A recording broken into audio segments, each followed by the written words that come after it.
Estás escuchando DeLoco. Come on, big dog. They're cool, they're good. Estás escuchando DeLoco Podcast. We're good. Okay, perfect. All right. Well, let's get started so we can make sure. Man, we're like 5 minutes before 11. That's perfect, brother. That's awesome. Let's go. Perfect. Let's do it. Let's I do it. love it. I'm a teacher. On time is good. Yeah? All timing is good, right? My students will be proud. There you go. They'll be nice and proud. Well, welcome back to DeLoco Podcast. This is episode number 107. And today is Father's Day weekend. So before we get into it, shout out to all the dads that are out there. Remember, if you're a dad and you listen to DeLoco Podcast, you are a certified papi chulazo. Aunque seas feo, estás chulo, bro. Estás bien chulo. Don't listen to what anybody tells you, okay? Estás bien chulo, okay? Before we get into our guest today, we want to give a quick shout out to our sponsors, JD and Associates LLC, Bookkeeping and Tax Services. Again, guys, we keep telling you over and over and over again, don't let your tia Lupita, who's got carpal tunnel, she's got Alzheimer's, she ain't gonna remember to do your taxes, bookkeeping. She won't even write. Tiene la mano así toda chueca. Come on now, dude. Don't do that. Head on over to JD and Associates LLC, Bookkeeping and Tax Services, and let them do it the right way, okay? Don't let your tia Lupita do them. As well, shout out to Countdown SA. There's only one way to shop in the 210, and that's the Countdown way. Turn your chanclas into sneakers. Don't go on Facebook. Don't go on Marketplace. Don't go on OfferUp, because those Nikes are going to be hikes. Those Jordans are going to be upside down. Let's not do that. All right, let's not do that. So also, too, shout out to our friends out there in New York from Nueva York, baby. Shout out to Propósito, right? Shout out for the merch that they sent over. Shout out to Manny. Shout out to you, my friend. Appreciate it. Head on over to them, Propósito, right here on Instagram. Make sure you hit them up for some merch. Today, we have Truemyth right here in San Antonio, Texas. They're here for the weekend, Father's Day weekend. Right now, his little girl and his wife, they're at H&M. They're trying to get something going so they can get into the pool. But today, episode 107, if you can see, we got merch here. We got merch back here. If you saw in episode number 105, I actually wore the merch that we sent. I was the one who got to wear it before anybody else got to wear it. True. So I appreciate that very much. So welcome to DeLoco Podcast, my friend. Appreciate it, man. An honor, for real. Thank you, brother. If you can tell people where you're from, who you are, social security, todo eso, bro, so we can write it. Make sure you write that down, Gil. I'll give you my routing information so you can put money in it. I don't think you're going to want anything out of it. And so, my name, my brand is called Truemyth. My name is Alejandro Arredondo. And my parents are from Juarez, Mexico. Nice. I grew up in El Paso. I was born in El Paso. And I was a pastor there for almost 10 years. Oh, wow. Almost 10 years, bro. And then wife and I got married, moved to the DFW area. Been there for almost 10 years now. I'm a teacher there, but also I just love design. I've always done graphic design on the side. I've designed a lot of merch for a lot of clients, and clients kept asking me, hey, when are you going to do your own thing? When are you going to do your own line? You design for others. When are you going to just do your own ideas? Yeah. And that's kind of where all of this started coming together. One of the things that I do as a teacher is I teach theology classes at a Christian college prep school. And my students, one of the ways I get their attention is like we take one of the themes we've been studying and I create like a class shirt for them. Ooh, that's cool, dude. And the students love it. It helps them remember what we learned through the years. So the students were like, yo, Mr. A, because they're all güeritos. They can't say Arredondo. Yeah, Arredondo. So they just say Mr. A. When Kanye's song was famous, Donda, they used to call me Mr. Dondo. Mr. Dondo. Arredondo and Mr. Dondo. And so they kept bugging. And so, man, shout out to my students and my clients. They kind of pushed me into all this. Yeah. And eventually, I started Truemyth, man. And, we've been up since January. And it's just been crazy, the love that we get, the support that we've been getting. At first, I'm Mexican. It was just the family buying. Yeah. You know of what course, I'm saying? yeah. La familia. And Yeah, so man. the family always there supporting 100%. And then once I started seeing people outside of my family, outside of my students get interest, that's when I was like, okay, maybe people actually want this stuff. Yeah. And maybe we're actually doing something here. And then, man, just shout out to my family. Honestly, probably wouldn't be doing this without them and the push and the support that they gave me. So thank you all. Thank you all so much. That's cool, brother. I know right now when you got here, we were talking just a bit, and you got some, I guess, inspiration, right, for the characters, right, that we're just talking about, right? Because shout out to my tia Belia, right, who actually listens every episode. So shout out to my tia who listens to every episode. So she was a big and still is a big fanatic of Precious Moments. Yeah. So whenever I saw this, that's the first thing that came to my mind was Precious Moments. Like they look like the little monitos. So just go into details, bro. Like what gave you that inspiration to make these little monitos, bro, for the shirts? Yeah, it's just a clash of my upbringing, of my background, all coming together. It is definitely meant to give you that precious moment vibes. Like if you ever go to Juarez, Mexico, you're gonna see like every store has like a little monito, like a little mascot. Yeah. And probably like the most famous one in all of Mexico, and it's not unique to Juarez. It's Dr. Simi. Yeah, Dr. Simi. Right? Yeah, so dude. if you think about Dr. Simi, like He's blowing up everywhere right now, bro. Everywhere. Right? I got to do like a Dr. Simi collab or something. There you go, dude. But Dr. Simi, they have that like precious moments kind of mascot look to them. Yeah. And then my mother-in-law, she does a lot of sewing. And so one of the things that's famous in the sewing world, like back in the day, they used to, like, you could get subscriptions to magazines. Yeah. To these catalogs, and they would send you sewing patterns. And so probably the most famous one was the McCall sewing patterns. So if you Google them, you're going to see there's a lot of similarity between the designs on this and the McCall patterns from like the 1930s, 1940s, 50s, 60s.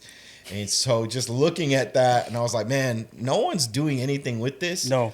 And one of my favorite things to do is to create contrast. And so if we're going to be talking about something heavy, something, true and deep, what's a good contrast? And so just the innocence of like a character like that versus like, a theme like Rob Hell. Oh, yeah. And it's like now you're creating a juxtaposition. Yeah. And so in design, I'm always trying to think about what creates contrast. And most people think, the easiest way to create contrast is with colors, but you can also create contrast with ideas. Yeah, with ideas, and so the ideas of an innocent child with something as aggressive as Rob Hell creates a unique contrast to me that I think the Bible is doing, because one of the things that Jesus tells you, right, he invites you in on this mission to rob hell. Yeah, to rob hell, yeah. But then he tells you, he's like, and the way we're going to do it is by becoming like children.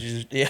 Like, I need you to be like children. Like, what do you mean, Jesus? You asked us to rob. You're telling us that the gates of hell will not prevail against us. And the way we're going to do that is by becoming like children. And he's like, yes.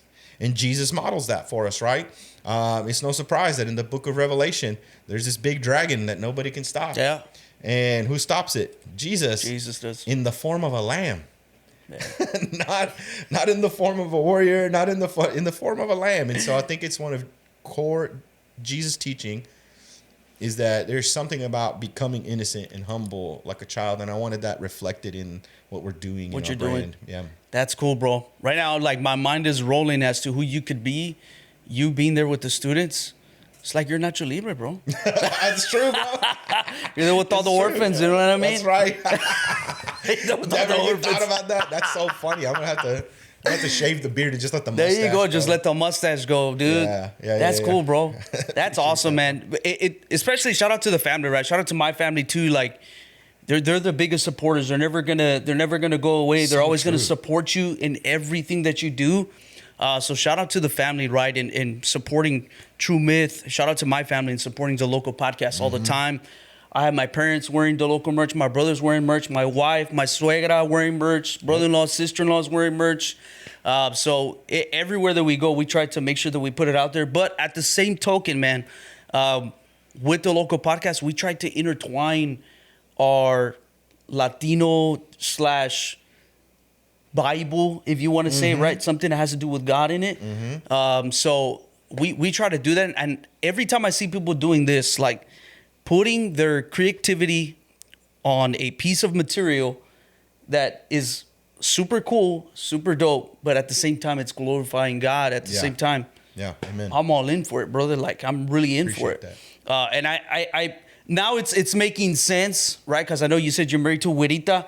So I can only imagine she's the one that's coming out on the videos, right? Like wearing the merch and stuff like that. Yeah. So you'll see like my wife has modeled for me. My stepkids have modeled for me. Yeah. They love it. And then recently I put my 5-year-old on there because she got mad that she wasn't in any of them. And so actually this design right here is based off that 5. This is my stepson right here. Yeah. So let me grab one of these shirts here so that way everybody can be able to take a look at it, right? So let me read it for it. It says, all gold is fool's gold. Yeah. Then right there is my treasure is in heaven. So let me show you real quick. This is what it looks like right here. So I can only imagine, is that your little girl right there or what? Yep. That's cool, man. And in the back, it's just a bigger form. Treasure in heaven, if you can see that right there. And they're blowing up the safe. Blowing up the safe, dude. They stole the money, but they don't even want it. Yeah. Dude, that's super cool, brother. This is super dope. I love that. Appreciate that. I really, really love that. I will say to you that this Rob Hell, I had a lot of people DMing me asking, like, bro, where did you get that merch from? Like, that's super, super dope. Yeah. Where does the inspiration, of course, I know the inspiration comes from the Bible, it comes from the word, right? Scripture. But when you are designing everything that you're designing, how does that, okay, let me put this from iPad or pencil and paper. For sure. How do I put that? For sure. So here? when I first start, it usually starts, I'm not trying to be like super Christian cheesy, but with a Bible study. And so when I'm like looking at my designs, I'm also really just looking at what I've been studying in the Bible recently. Yeah. And this whole theme of Rob Hell, all gold is fool's gold. These last few drops have been heavily inspired by the Sermon on the Mount. Okay, the Sermon on the Mount, and that is Jesus' teachings in Matthew 5, 6, and 7. And it is the longest summary of a Jesus teaching that we have. It is the longest recording of a Jesus sermon that we have. So if you ever wonder what it would be like for Jesus to show up as the guest speaker to your church, it's Matthew 5, 6, and 7. Yeah. And it's the bread and butter of Christianity. And really just thinking about that really started spitting a bunch of ideas in my head. And at the same time, there was this, I love looking at what Christians before us have done. Yeah. Right. I just love vintage stuff in general, even just how preachers back in the days to communicate. There's this dude named Reinhard Bonnke. Okay, what a name. What a name, bro. But he was a famous evangelist. Really? Like he would like pack out stadiums, bro. Oh man. Like Billy Graham style. Okay? Oh wow. And he had this saying, he had this famous sermon, and it was like his whole thing was, we're here to plunder hell to fill heaven. Plunder hell to fill heaven. And then probably, I don't know, a few months later, Indie Tribe, I don't even know who Indie Tribe is. Indie Tribe, Indie Tribe released a song called Rob Hell. And I was like, okay, this is like, to me, I was like, this is like confirmation. Like, this is something. Yeah. It's happening. People are thinking about it. We're all thinking about, there's like, I think we're just in a moment right now where we have access to a lot of Bible knowledge, but we want Bible doing. Yeah. And then how do we take that knowledge from just being little sponges? Yeah. And then actually doing something with all this information about Jesus that we actually have. And so I wanted this drop to communicate action. Like we're doing something, like to be a follower of Jesus is participation, it's not a spectator sport. Yeah. Like Jesus not calling you on his team to sit the bench. He's calling you on his team because he legit wants to use you. Yeah. And I just think that's how my process starts. It always starts with a Bible study. And then after that, I'm looking at aesthetically what looks cool. Yeah. Like why do Christian shirts have to be dorky? Dorky, yeah. And how do I say what I'm trying to say simply and without watering it down? Yeah. And so that it's like this puzzle, right? It's like this puzzle because I'm like, man, the Sermon on the Mount, that's 3 chapters of information. Yeah, it is. What's the quickest, simplest, most concise way to get this message across? And so we settled on Rob Hell, Fill Heaven, and all gold is fool's gold, with the second tagline of my treasure is in heaven. Yeah. Which is literally word for word one of the things that Jesus says in Matthew. He says, where your treasure is, there your heart will be also, right? And so that's just an examination of where we are, that before we go out doing, the real robbing hell starts in here. In here, yeah. And exactly, so brother. You gotta rob the hell out of here. You're before not you lying. rob the hell out of there. Yeah. You gotta fill this with heaven before we fill that world with heaven. Yeah. And that's again Sermon on the Mount. Like, how can you go take the speck out of your brother's eye when you have a plank? Yeah, man. Yours. And so all of these things, and I'm just trying to communicate them visually and simply, but that's a lot. That's a lot of information. Yeah. So that's kind of my process. After that, I do a lot of Photoshop work, and I do some Procreate. I got my little iPad. I start doodling. Cool. I start drawing. And it's the gallina, bro. It's like a chicken over here. I got my daughters in the studio, so she's awesome. probably, I don't know what she's doing. It's Father's Day, dude. It's all right. Real. It happens. No, I thought it was the soundboard for a second. I was like, oh, man. Woo! He's like, you're going too long, Diablo, bro. he's not happy, bro. He's not happy right now. That's hilarious. Love it. Woo! Yeah, so anyway, that's just the technical side of it. And my wife does marketing. Yeah, that's cool. Yeah, and so she does marketing for commercial real estate, and she's super creative, like incredibly creative. And so she's also incredibly honest. And so she'll be the first ones to see my design, and she'll be the first that's like, this ain't it. Like, that's cool, dude. She loves fashion. She loves design. She's like, I wouldn't wear that. Like, she just straight up tell me. And so there's like this process that I go through. There's so many things that hit the cutting room floor that people will never see. Yeah. And the first filter is my wife. Yeah. And if she doesn't approve, I'm like, this ain't it. This ain't like, it, you just gotta, and I think because of doing this podcast. Yeah. You cannot be in the creative world without humility. Yeah. If you're not teachable, if you're not correctable, if you're not willing to hear the criticism of, bro, I don't like the couch ain't it. Then we gotta change the couch, right? Yeah, the change the lighting couch, ain't it. We gotta change the light. Yeah. And so if the design ain't it, it ain't it. We gotta change the design. And so she's been really, really helpful in that. So I'm just thankful to God that God brought someone like my wife into my life that's even a part of my creative process. Part of your creative process. That's cool, man. Yeah, I can say the same thing too, right? With my wife, right? If I'm creating a shirt, like I'll show her, like, hey, look, this is what I'm designing. This is what, she'll be like, maybe you should change this, or maybe you should put that, or maybe you should.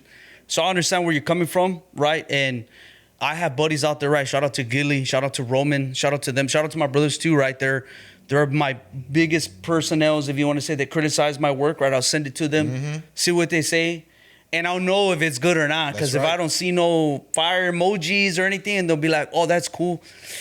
It's probably not that cool then. That's right. I need to change something. So I to your point, humility, bro, in doing what we do, like, it's going to help you grow. Like, it really is going to help you grow. But man, I like that mindset that you have of, let's do a Bible study. Let's see what kind of merch we can do that's going to really reach out to the lost, but also to the followers of Jesus Christ, right? So, and I like that you said that, because we have to not just be listeners of the word, but doers of his word as well. Like, we have to. That's why I tell a lot of people too, like, we are all imperfect people. But the thing is when you come to Christ, like, it's not about how perfect you are. It's where your process and what you're doing in your faith walk. Like, what are you doing in that? Are you still in the same rut? Are you still in the same dirt? You still in the same hole? That's right. What's the process looking like? Like, I can't tell you, hey, brother, you got to watch out, man, with whatever you're watching, whatever you're doing. But then I get home and it's like, I'm contradicting what I'm telling you. Like, I got to practice what I preach. That's right. So that's actually one of the main themes about the Sermon on the Mount. There's like this really scary verse. I call it a scary verse because every time I walk my students through it, their eyes get big when they read it. And it's the end of Matthew 5. Right at the end, the last verses says, he sums up his introduction to his sermon. And Jesus goes, therefore.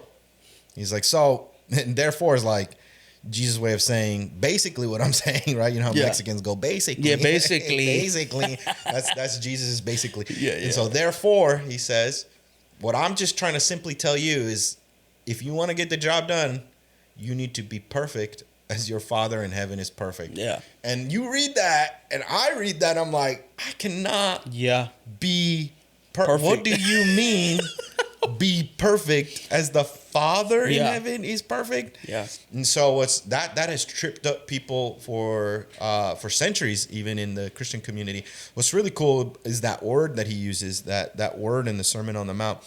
It's the Greek word teleos. And teleos is so cool. In Greek, there are like different words to describe perfect. Teleos does not describe moral perfection. Okay. It is a word that means whole or complete. It means whole or complete. And you can tell too, because the very next thing that Jesus says, he addresses hypocrisy. Because a hypocrite isn't whole or complete. No. They're one way out here and another way in here. In here, yeah. That's a hypocrite. They're split. They're not whole. Yeah. And so what Jesus is saying is no fake followers. Nope. No fake followers. He's not asking you to be perfect. He's asking you to be real. Real, yeah. He's like, I need real people, which it starts to make sense of all the things that are being said there in the Sermon on the Mount. Yeah. And he says, I want you to be salt, real salt. And he says, what good is salt if it loses its saltiness? Well, what's funny is everybody knows this. Salt can't lose its saltiness. No. Bro, if you go to Costco right now, you go to Sam's right now, you can buy that Himalayan salt. Yeah. Go Google Himalayan salt. Himalayan salt is like salt that's been around for 10,000 years, and they harvest it from some mountain. Bro, like salt doesn't, if after 10,000 years you can't lose your salt, you're never losing your salt. No. And so what Jesus is implying, he's trying to make like a joke. Jesus actually using humor there.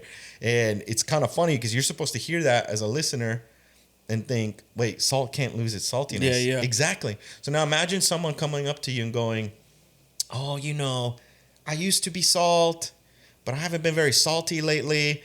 Well, I'm going to pause and I'm going to go, I don't, but salt can't lose. Maybe you were never salt to begin with. Yeah. Maybe you were fake salt. The next example he says, or no one buys a lamp. Back then, lamps looked like those Aladdin lamps. Yeah, the Aladdin lamps. Yeah, and like those were like a little flame would come out the end. Yeah. And he says no one buys. They were expensive. Yeah, no one buys a lamp and puts it under a basket. So imagine that scenario. Your friend's like, hey, trying to flex on you. I bought one of those lamps. Oh, you did, bro? Yeah, I bought one of those really expensive lamps. Let me see it, bro. It's under that basket, but don't lift the basket. What do you mean don't lift the basket? Like, I want to see the lamp. Yeah, I want to see it. No, it's under there. Trust me. Yeah. I'm starting to think you don't really have a lamp, bro. Man. I think you're faking having a lamp. Or the next example, he says, and no one has a city on a hill that can be hidden. Yeah. Imagine your friend comes up to you, bro. I bought a city on a hill. Yeah. I'm like, I'm looking at the hill. There's no city on that hill. Ain't no city on that hill, no. Bro, I can see the hill from here. There's no city on that hill. And your friend's like, nah, it's there. It's just hidden. Yeah, it's just hidden, beat up. Bro, I don't know that you really have a city. And so really the Sermon on the Mount is what you're saying, right? He's not asking you to be perfect when you come to him, but he is asking you to be real. Be real. No fake stuff here. Yeah, be real. We're done with the fake. Yeah. And when you look at Christianity today, when you look at the lost, a lot of people that are lost, they don't dislike Jesus. They dislike Jesus' followers. Yeah. Because we are not doing what we say we believe. No. And there's this disconnect between what we say we believe and then how we actually live. Yeah. And so the issue isn't necessarily Jesus. It's the hypocrisy, the teleos, the wholeness that Jesus is actually trying to push us to live into. And honestly, if you just look at your own life, anything that you've done wholehearted, like with everything in you, how satisfying does that? Yeah. It feels like this is what life is actually about, right? Mm-hmm. And so, I don't know. That's how I view Jesus' teachings. I think the Sermon on the Mount is a big deal about that. And there's a lot of knockoff truth, right? Fool's gold. Yeah, fool's gold. There's a lot of fool's gold, which is the whole point here. It's not literally about money. Yeah. It can be anything. Anything, brother. Anything can be your fool's gold. For some people, it's success. For some people, it's literal money. For some people, it's clout, right? but it's fool's gold. Yeah, that's what it is. It doesn't make you whole. No, it doesn't make you whole. But there is a real life that can really make you whole. Yeah. So anyway, yeah, I think I just went off on a rabbit trail. That's cool. No, dude, that's good. And to be honest, man, this is Father's Day weekend, and this is perfect. Yeah, like, this is really perfect. That's like, right. The Father in heaven is here to, he's always here to embrace you with open arms. Like, that's I tell people that all the time. Like, there's this, everybody said it. I don't care who you are. Everybody said it like, oh, I invite some people to church, or anybody's invited people to church. Even my dad, when he would invite people to church, the first thing that people say, oh, I'm going to walk in there, I'm going to burn up. It's like, brother, you gotta really understand is that we are the church. Come on. We are the church, right? The building is just for the body of Christ to come together. Yeah, that's right. It's not a perfect environment. It's a hospital. We're trying to seek after him daily. Yeah. We're trying to pursue him daily, because every day we have our fool's gold, where this phone takes the majority of our time. Come on. Money starts to, how can I make more? Yeah. How can I do this? All those things are fool's gold. And those things start to, they satisfy you, but for a moment and for a season. Mm-hmm. And you're never going to feel whole. Nope. Why do you think all these famous celebrities have all this money? That's right. And yet they always say, documentaries, they always say like, but I feel like, still like I'm empty. It's not enough. It's not enough. It's never enough to them until they find Christ. That's right. Then they like, man, I feel so full. I feel so whole. Like, my mind has been completely changed. My heart has been completely changed. That is what a true follower of Jesus Christ is. Yeah. Right? And to be blatantly honest, right? If you are a follower of Jesus Christ, but you're doing this hypocrisy, then you are lukewarm. You're neither hot nor cold. Yeah. You're lukewarm. Yeah. Because you got 1 foot in and 1 foot out. You don't have the teleos that Jesus is telling you about. Exactly, right? man. And that wholeness. Yeah. And I really feel sometimes like the enemy can attack us, right? And us being dads, right? I feel this way sometimes. We're like, I'm not enough because, man, I didn't make this. I wasn't able to give this to my wife. I wasn't able to give this to my daughter. I wasn't able. And that's just the enemy trying to attack your mind to where he's making you feel like, no.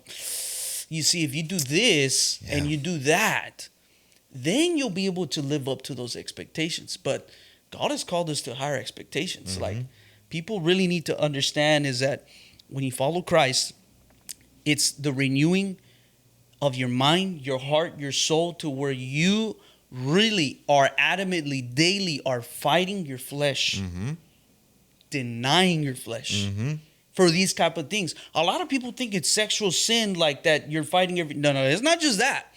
There's people that are fighting sin like, man, how can I make more money? How can I do this?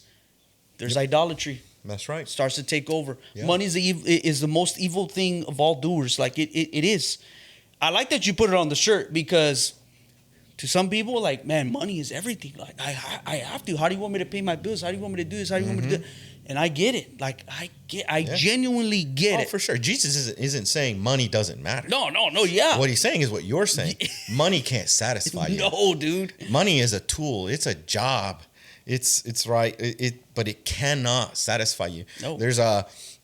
So Truemyth comes from a letter that one of my favorite authors wrote.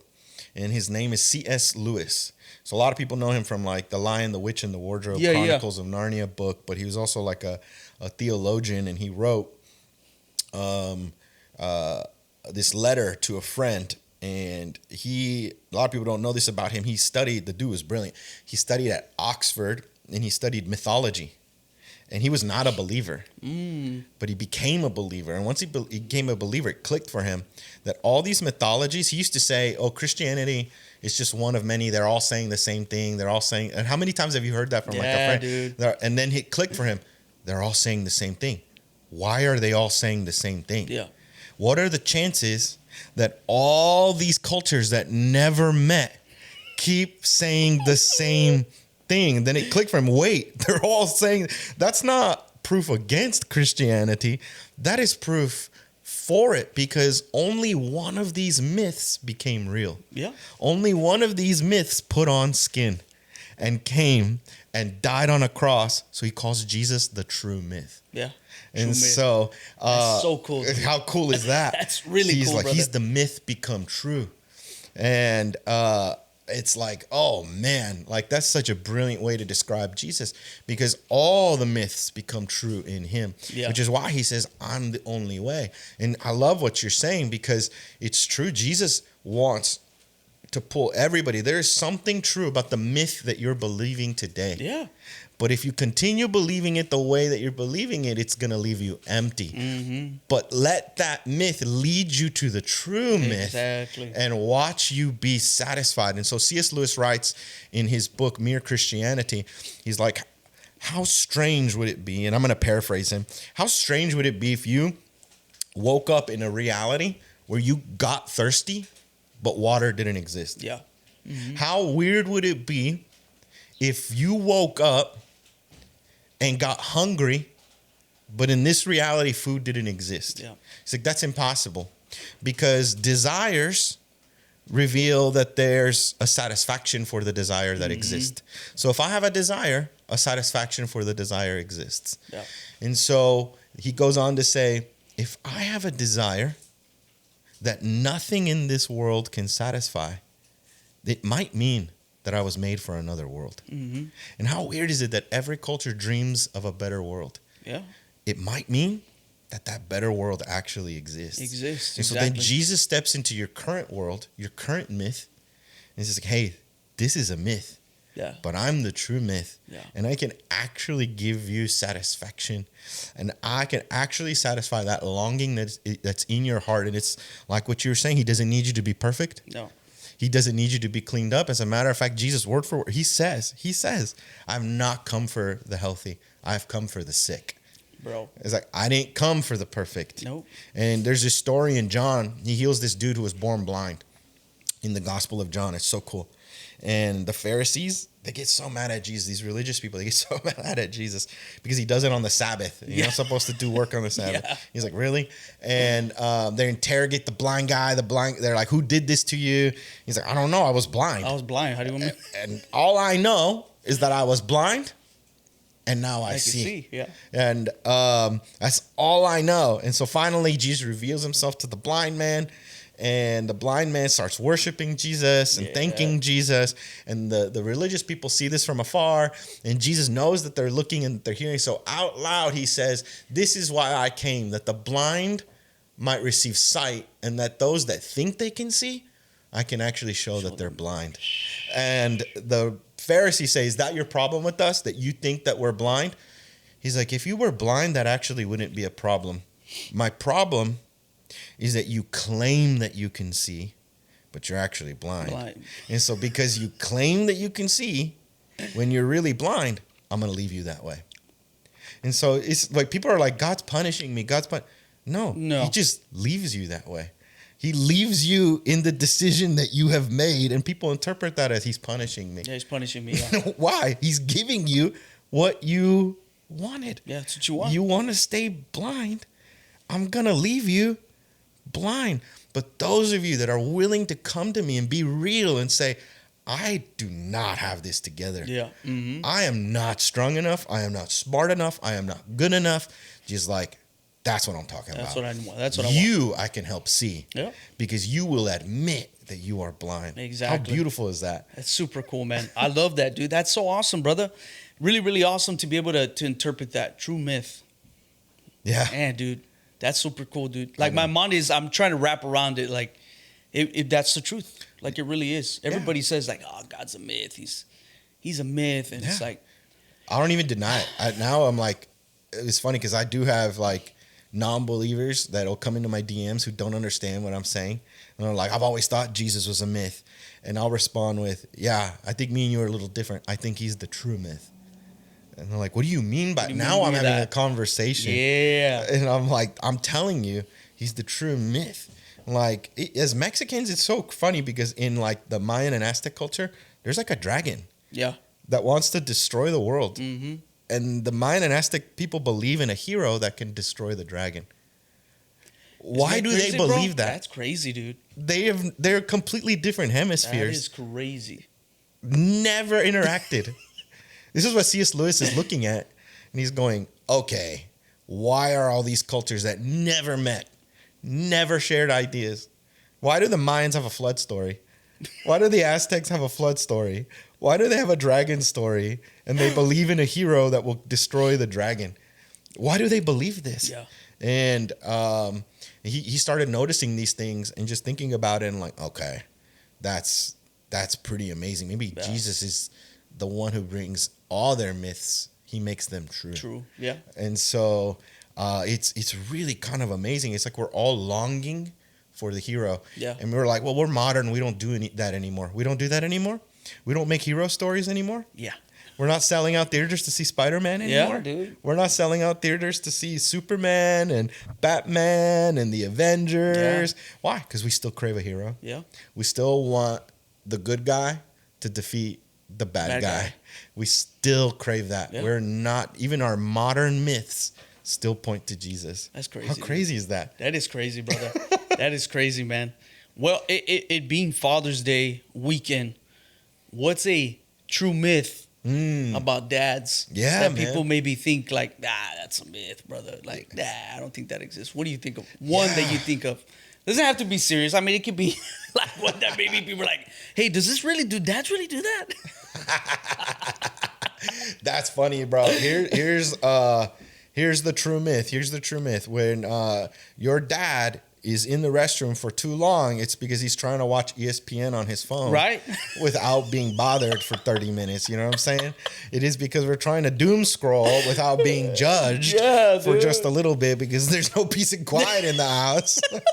So if you ever wondered why your dad's in there for too long, oh, man. What's happening is, at least for me, DMs and doom scrolling. There you go. And you will notice there's a correlation between the amount of memes that my friends will receive when I'm in the restroom versus the amount of memes they're going to receive when I'm out of the restroom. It skyrockets. It's like this, right?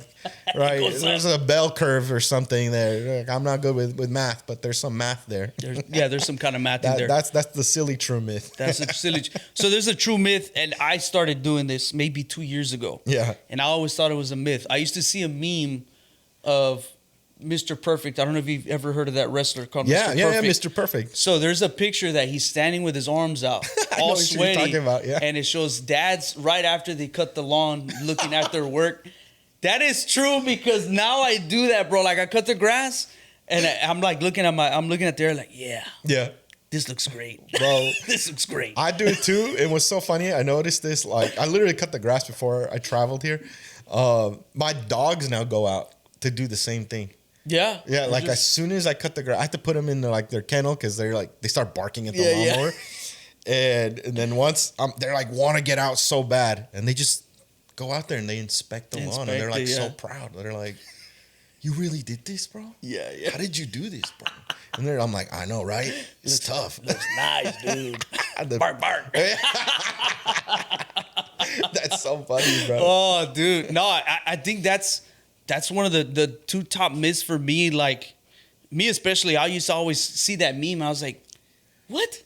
I've never seen dads do that. And then here recently, like the past 2 years, like every time I cut the yard, heck yeah, I clean up. After I clean up and do that, I'm just looking. I'm like, But what does that reveal? Why do we do that? Back to the true myth. Why do we do that? Because we bring order to chaos, dude. And who did that first? God the Father. Exactly. He took the chaos world, brought order to it, and that's in us, bro. Yeah, that's in us. It is. Like whenever we successfully bring order to chaos in anything, it raises up a level of like good, healthy pride and like, it's good, dude. Wow, I did this. Yeah. And God's like, I know. I made you like me. Yeah, dude. It feels good to bring order to the chaos. Yeah. And I know it's small and it's silly because it's just mowing the lawn, but that's like another thing I've been trying to push back against is like Christians think that the only way to like change the world is by gaining clout and gaining celebrity and no, it's the simple ordinary things. Like this, there's something beautiful and good when you just do something simple with all of your heart. You're participating with God in bringing order to something that used to be chaotic. You can do that with anything, bro. With anything. It's pretty cool, man. Yeah, that's cool, man. That is really cool, man. Again, man, shout out to all the dads that are out there. Shout out to my dad, right? Happy Father's Day to you, Dad. Oh, yeah. Shout out to you. Appreciate everything.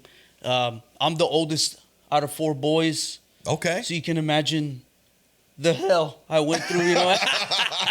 No, I mean, I get why, right? I mean, everybody, that is another true myth that I used to hear growing up, that people used to always say, like, listen to your dad, you're going to thank him when you get older. Listen to your dad, you're going to thank him when you... And, man, I used to say that all, like, nah, heck no, dude, I can't wait to get out. I can't wait to... And now I do things because, okay, you know what? Yeah, my dad was pretty right. Like, maybe I shouldn't think like that, or maybe, yeah, I did this because my dad said, hey, don't do that. You might not know right now, but later on when you get my age, 100%, you're gonna, dude, I cannot 100%. I cannot believe, like, now I'm sitting here, like, thinking about it, right? I'm gonna be 34 years old this year. I have my daughter. We're gonna have another daughter come October. Hey, congratulations! And thank you, brother. I That's appreciate it. Awesome. So, girl, dad for life. Yeah, man. Wallet's gonna be empty, but it's all right. It's whatever. The Lord will Just prevail. wait till the quinceañeras Yeah, roll in, bro. dude. Oh, no. I don't know. And I think now with you know, my wife being pregnant, shout out to my beautiful wife, and us having another girl, I think I understand why God let my dad be a little bit more harder on me, because I'm gonna have to have more patience. Oh, that's good, bro. More patience, real brother. good, bro. And I'm gonna tell you right now, like, my dad was very, I mean, to the T. Like, right now, he's not as strict, right? I mean, my brothers, they lived there with my parents. He was very strict with us, but I get it to a certain extent, right? He's a lot older now, so now his mind is a little bit more at ease. Like, he's not so strict. He's not so, if you want to say, any dad is sometimes can be aggressive with the way they want to get things across. Bro. Yeah, it's the abuelo phase. Yeah, and it's okay. Like, I get it, but at the same time, like, I learned a lot of patience from my dad, and then also from my mom too. Yeah. My mom has a lot of patience, man. A lot of patience. Especially being married to that guy, like, he doesn't say it. But I said it with all love, but now I get it. Like, I sit back and I reflect, like, I'm like, okay, God, maybe you allowed my dad to be like that because you already knew way ahead of time. That's a good word, bro. Yeah. Way ahead of time that, hey, look, you might not know right now, but you're going to get married, you're going to have 2 girls, and you're going to need to have patience. That's 100%. Patience. Yeah, I think my dad taught me, like, don't quit. Like, never quit. It's so funny. Like, you know, we're talking about order or chaos. Well, my dad showed me that without trying to show me that. Just by, like, being him, bro. Dude. Like, how many times there were things in life that would happen in our family and my dad just would not quit. Yeah. Or he was, like, the first to get up to do something about it. Yeah. And I think that really did something to me because it's reflected in my family now, that I have this, like, desire to, like, if there's a problem, I got to be the first one to try to fix it. I got to be the first one to do something about it. And it's like my dad really set me up well to be the husband and the father that I am today. So shout out to my dad. Thank you, Dad. I love you.